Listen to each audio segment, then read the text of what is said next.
Assalamualaikum. Perkenalkan, nama saya Novi Lailatul Fitriani dari Program Studi Tadris Ilmu Pengetahuan Alam IAIN Kudus.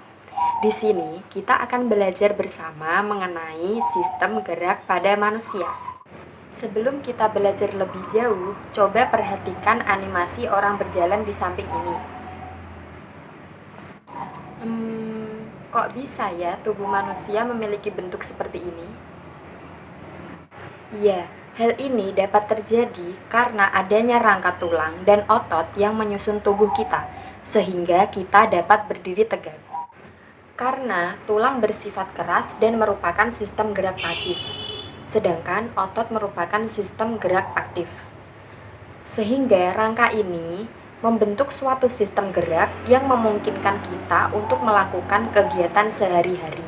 Jadi, di sini kita tahu bahwa terdapat dua organ yang mendukung sistem gerak pada manusia. Yang pertama yaitu rangka sebagai alat gerak pasif, dan yang kedua ada otot sebagai alat gerak aktif.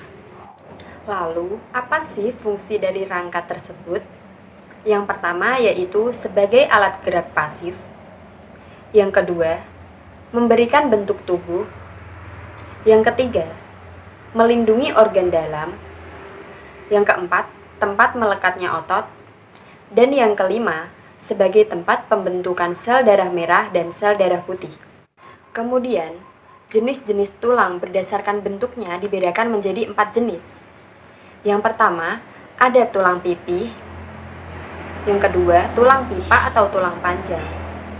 Yang ketiga, ada tulang pendek. Dan yang keempat, tulang tidak beraturan. Jenis tulang berdasarkan bentuknya. Pada tulang pipa, contohnya seperti tulang paha, tulang betis, dan tulang lengan. Kemudian, tulang pipih, contohnya seperti tulang rusuk, tulang dada, dan tulang kepala. Lalu, pada tulang pendek, contohnya seperti tulang pergelangan tangan dan pergelangan kaki, dan telapak tangan dan telapak kaki.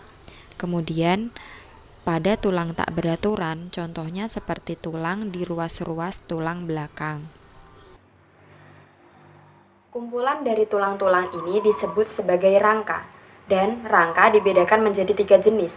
Yang pertama ada rangka kepala, yang kedua ada rangka badan, dan yang ketiga ada rangka anggota gerak.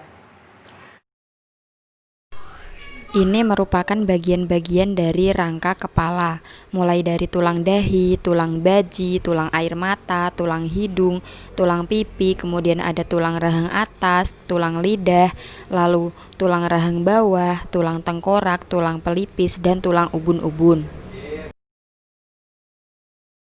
Dan pada bagian-bagian rangka badan, mulai dari tulang selangka, ruas-ruas tulang leher, tulang belikat, tulang dada, tulang rusuk, ruas-ruas tulang belakang, tulang panggul, tulang ekor, kemudian ada tulang kemudi, tulang kemaluan, dan tulang duduk. Tiga yaitu pada rangka anggota gerak, terdapat 2 jenis. Yang pertama yaitu anggota gerak atas, terdiri dari tulang lengan atas, tulang hesta, dan tulang pengumpil. Dan yang kedua, anggota gerak bawah, seperti tulang paha, tulang tempurung lutut, tulang betis, dan tulang kering.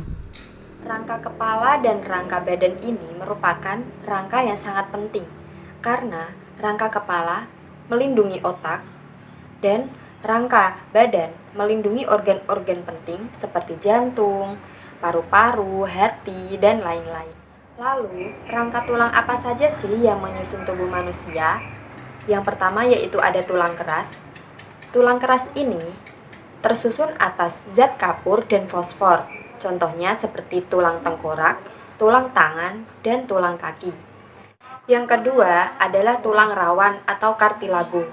Tulang ini tersusun atas sel-sel tulang rawan yang bersifat lentur dan lunak, contohnya seperti tulang hidung dan tulang telinga.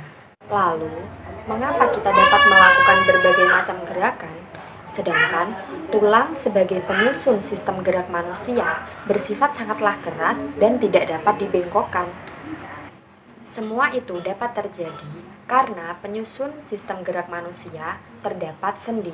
Lalu, apa sih sendi itu? Sendi merupakan tempat bertemunya antar dua tulang atau lebih.